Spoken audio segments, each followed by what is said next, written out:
the first like music question type vibe, go wherever you want with it, of course, is like talking a little bit about the Japanese score. To me, the Japanese score was very on point. I've been doing this podcast for like, or almost on 50 episodes at this point, and I feel like I haven't gone once, like, oh, this Japanese composer missed. Like this didn't fit. This doesn't work. I haven't uttered that yet. Maybe I'm too much of a fan to say that sentence, but I feel like if you flip through like a few songs in the Japanese score, it works for a Sonic series. It works. So what do you think, Hotshot? You're a fan, but you're also a cynic when it comes to music. Like you are very particular on whether things can work for a certain series or not. Like you have that distinctive ear of whether things can work or whether it's like this does not fit the vibe. As far as like the Japanese OST fitting Sonic X as a whole, I damn well better hope it does because it came from Japan. That's what I'm saying, right? If it didn't fit, it would feel really weird if the US release OST fit Sonic better than its home place. Because that's like, don't get me wrong, there are some things that can be improved on, but it would just still feel weird if it did. There is a conversation to be had as to whether or not if like Sonic works better in America in some instances, because America seems to like Sonic a lot more than Japan does, or at least like as far as audiences are concerned. But like in terms of the music for the Japanese version of Sonic X, I think we got to experience watching it because we bought the Japanese Blu-ray that came out just last year. I think it was this year actually that it came out, and we watched it with Yuki, and the experience is a bit different. Like I think it has more of in English it has more of a kiddie feel. It feels more childish. It feels goofier.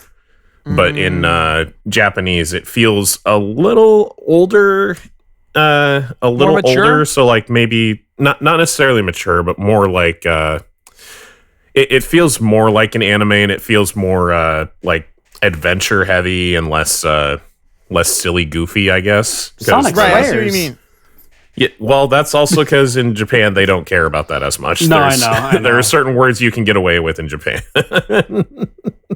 Like I want to get like too specific in all the songs here, but like there's like this playlist on YouTube, with like the entire Japanese OST, and like flipping through it, like I feel they had a good balance of like going back to like what we were saying, like gotta go fast, it's hype, it's energy. That's the type of music like Sonic should have like all the time. Like agreed, but also listen to songs like All Right, track 18, light acoustic guitars, slow drums that just kind of like tap off of like the notes. Like you get the guitar note and you get the little drum flick at the same time, so you feel like there's like a percussion that fills in that, like it's not just a solo guitar track, and it's super vibey and emotional. And I feel like when an OST such as the Sonic X one, the Japanese one, has that dimension where it can go from like a super hype energy to a very chill and like ambient place, you got a good balance, and you have something that is able to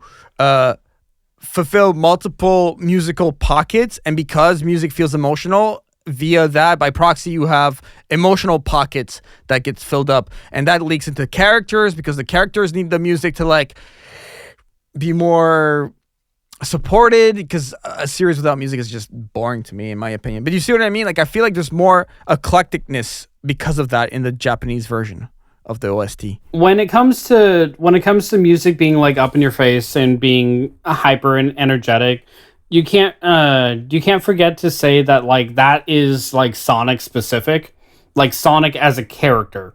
But when you have other characters and incorporate their kind of music, like Eggman, for instance, he's kind of this big, goofy, like supposed to be an intimidating threat, but he's really not. And you have kind of like this big, like boom, boom, boom, like kind of tuba sounding musical score with him. With Shadow, you have more of like a rock and metal, like mysterious shadow, darkness. Oh, hail Shadow!